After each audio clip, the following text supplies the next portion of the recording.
Good morning. So I was just out here drinking my coffee, and I wanted to make another video on these circles because as I was having some discussions with some people, and I realized that it's very difficult to have a conversation about these because the language we use makes it so that when you say something like the word revolution, you don't know which kind of revolution we're talking about. You don't know from what frame of reference we're talking about. So in order to make it clear what you're talking about, you have to say,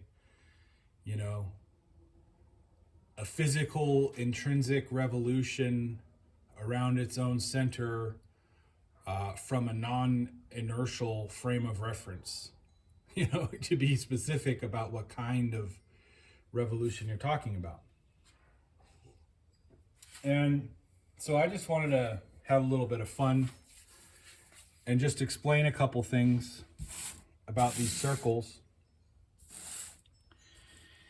And the first thing I want to do is to define two different kinds of revolution and talk about the forces involved with them.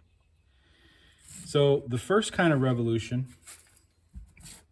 is when you physically rotate something 360 degrees around its own center. Okay? So that was one revolution. Now the force involved with that, okay, is I'm applying a torque as I spin the circle. I'm applying a torque. The other kind of revolution is when something goes around something else in a curved path, like an orbit. The force involved with causing that is a centripetal force. I'm causing A to go around B by using centripetal force to keep it from flying off in a straight direction. So when I look at these two different kinds of revolution that are caused by different forces,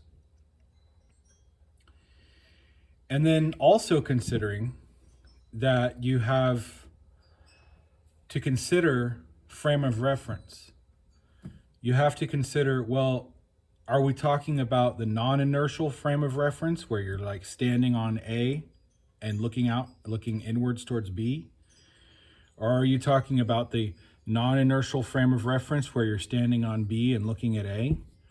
Or are you talking about the external frame of reference where you're standing off to the side watching all of this happen? So, to kind of just, have a little bit of fun with this, we're going to get a little goofy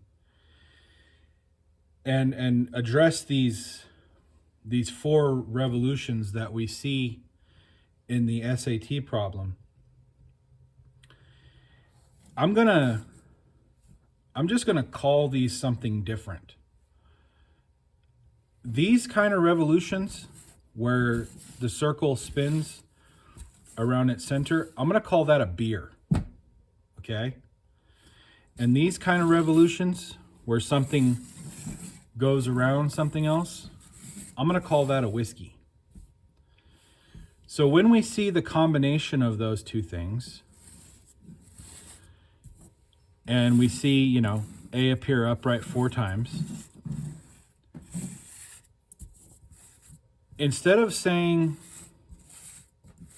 and there's the 4th time, instead of saying, well, this revolution and that revolution makes these revolutions, which is very confusing, I'm going to say, look here, when you have something that's 3 parts beer, so it's got 3/4 of a physical rotation around its center plus 1/4 of an orbital revolution, okay?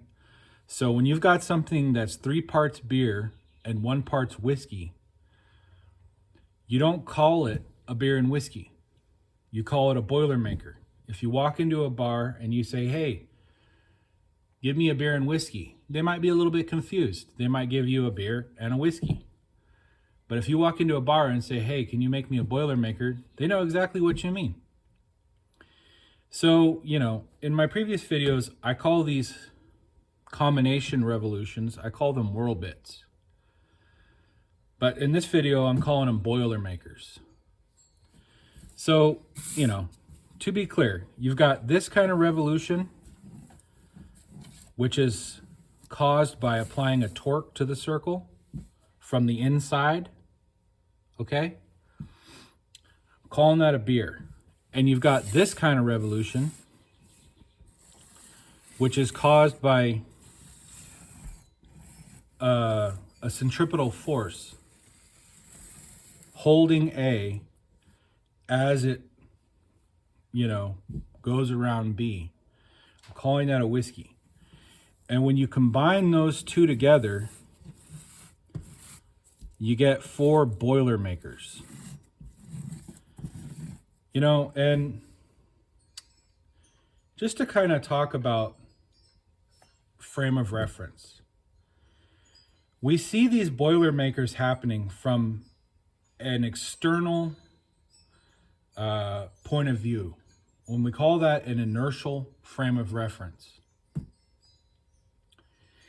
If we leave A and B, the centers of A and B stationary, and we roll them against each other, we remove that inertial frame of reference. Whoops, and we see that A appears upright once, twice, 3 times. So what we're doing there is we're removing what it takes for us to see Boilermakers. We're removing what it takes for us to see whirl bits. And we're just seeing A physically spin 3 times around its center 3 times. It's doing 3 revolutions of that kind, 3 beers. And then so when we add the beers and the whiskeys, we get these Boilermakers. So anyway, you know, I just wanted to kind of really point out that the real problem with this SAT question is that our language is kind of insufficient to easily explain what's going on. You know, we don't have a simple way of saying, this is a beer, that's a whiskey, mix them together, you get a Boilermaker. When it comes to this issue, we say, this is a revolution, that's a revolution, makes these other revolutions. We don't say, and we have to be very clear about what frame of reference we're talking about. You know, but if we change the language so that we're saying, well, you know, something like, it makes 3 beers. Well, then we know instantly that we're talking about how many times does A physically spin around its own center from its non-inertial frame of reference. If we say, you know, how many whiskeys is it doing? Well, then we know instantly that we're talking about how many times does A go around B from our inertial frame of reference. If we talk about Boilermakers, well, then we instantly know that we're talking about how many combinations of beers and whiskeys do we see happening from our inertial frame of reference. So that's the point of this video, is I'm trying to explain that we need to kind of fix the terminology so that these things can be talked about in a simple way and can be explained easily and easily understood and easily communicated. Anyway, thanks for watching. Take it easy.